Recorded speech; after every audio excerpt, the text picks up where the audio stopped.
नमस्कार दोस्तों, आज का प्रश्न है व्यापारिक संनियम से आप क्या समझते हैं तथा उसके आधारभूत तथ्यों के बारे में बताइए। फंडामेंटल एलिमेंट्स के बारे में बताइए। तो चलिए पहले हम व्यापारिक संनियम की परिभाषा को देखते हैं।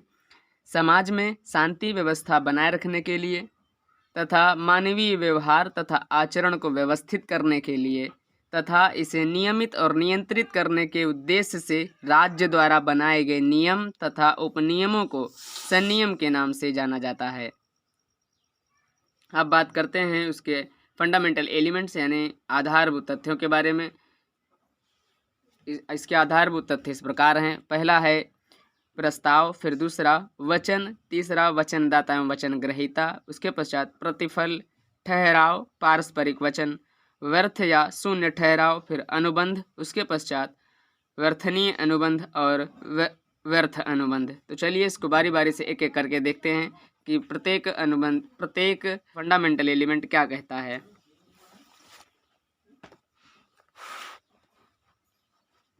तो पहला है प्रस्ताव।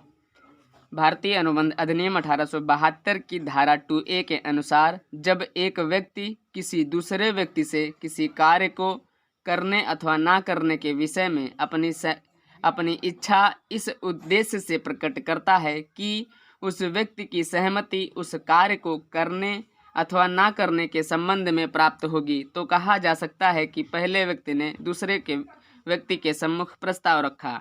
अब बात करते हैं दूसरे की, वचन की। भारतीय अनुबंध अधिनियम 1872 की धारा 2B के अनुसार जब वह व्यक्ति जिसके सम्मुख प्रस्ताव रखा जाता है उस पर अपनी सहमति प्रकट कर देता है, तो यह कहा जाता है कि प्रस्ताव स्वीकृत हो गया। जब प्रस्ताव स्वीकृत कर लिया जाता है तो वह वचन कहलाता है।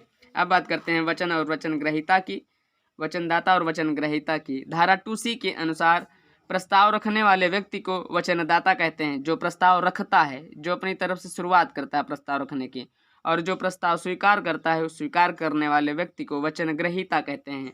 अब बात करते हैं प्रतिफल की। प्रतिफल धारा 2D भारतीय अनुबंध अधिनियम 1872 की धारा 2D या 2 के अनुसार प्रतिफल वचनदाता की इच्छा पर तथा वचन ग्रहीता की ओर से होना चाहिए, क्योंकि हर एक वचन और वचनों का समूह जो एक दूसरे के लिए प्रतिफल हो ठहराव कहलाता है।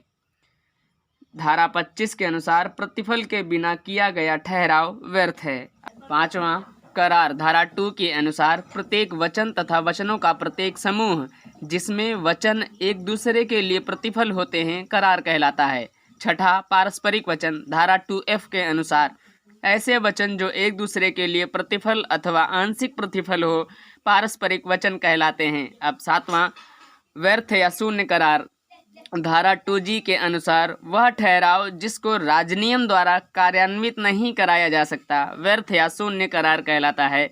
अब है आठवां संविदा यानी कॉन्ट्रैक्ट। धारा 2H के अनुसार प्रत्येक ऐसा ठहराव जो कि वैधानिक रूप से कार्यान्वित होता है संविदा कहलाता है या अनुबंध कहलाता है। प्रत्येक ऐसा ठहराव जो वैधानिक रूप से कार्यान्वित होता है अनुबंध कहलाता है। अब है नवा व्यर्थनीय अनुबंध या शून्यकरणीय संविदा। धारा 2I के अनुसार ऐसा कोई भी ठहराव जो कि केवल एक अथवा एक से अधिक पक्षकारों की इच्छा पर ही प्रवर्तनीय होता है परंतु दूसरे पक्षकारों की इच्छा पर प्रवर्तनीय नहीं होता है व्यर्थनीय अनुबंध कहलाता है। शून्य अनुबंध वाइड कॉन्ट्रैक्ट। धारा 2J के अनुसार एक अनुबंध जब वैज्ञानिक रूप से प्रवर्तनीय नहीं हो पाता उस समय व्यर्थ हो जाता है, शून्य अनुबंध कहलाता है। धन्यवाद।